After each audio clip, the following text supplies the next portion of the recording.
hay una cuestión, yo lo he dicho muchas veces, en general lo que nosotros pudimos observar es que la agencia judicial en su conjunto, incluida el sistema, la administración de justicia en general, incluido incluso el propio Ministerio Público Fiscal,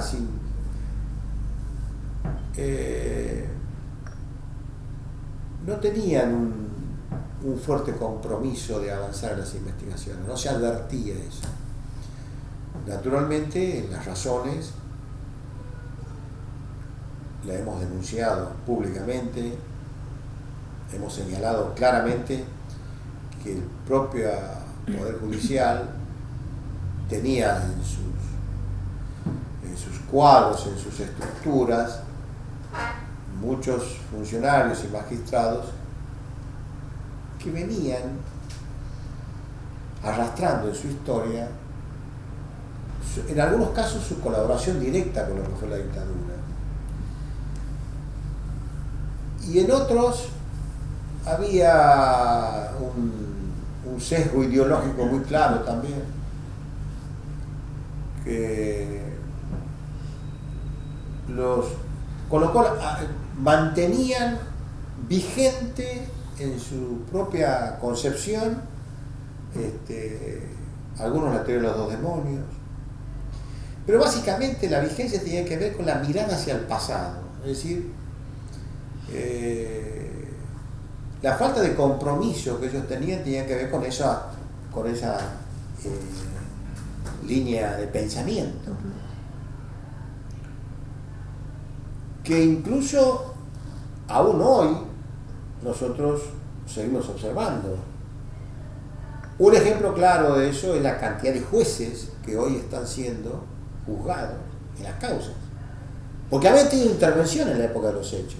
Mendoza es un caso, Córdoba, Santa Fe con Brusa, el Chaco que acabo de señalar, los fiscales. Hay algo que hay que tener en cuenta, ¿no? Las causas, digamos, todo lo que tiene que ver con los derechos humanos, con los crímenes de la dictadura, fue difícil en todos lados. Por eso se crearon. Primero el Ministerio Público crea la oficina de coordinación y seguimiento de las causas porque no se movían como debían moverse. Y la Corte crea la Comisión Interpoderes, a la que me toca integrar, como yo estaba en la oficina, o sea, la idea era Rigui nos designa a Parenti y a mí como representante del Ministerio Público en la Comisión Interpoderes de la Corte.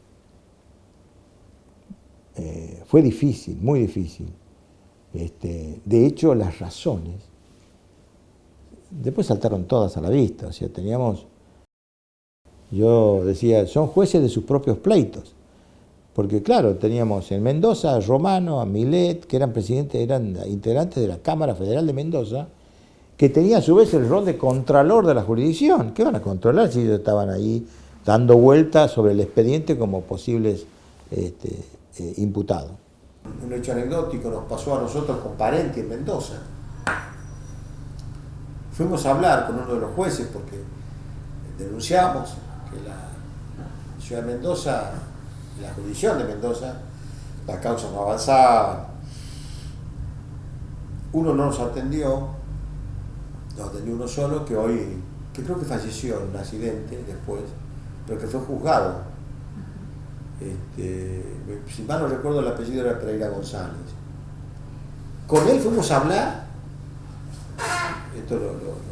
con él fuimos a hablar del estado de las causas, donde de algún modo terminó siendo él a su vez imputado en una causa en San Luis, pero estoy hablando del fenómeno de lo que significaba la investigación y la apertura de las investigaciones de los crímenes de la dictadura.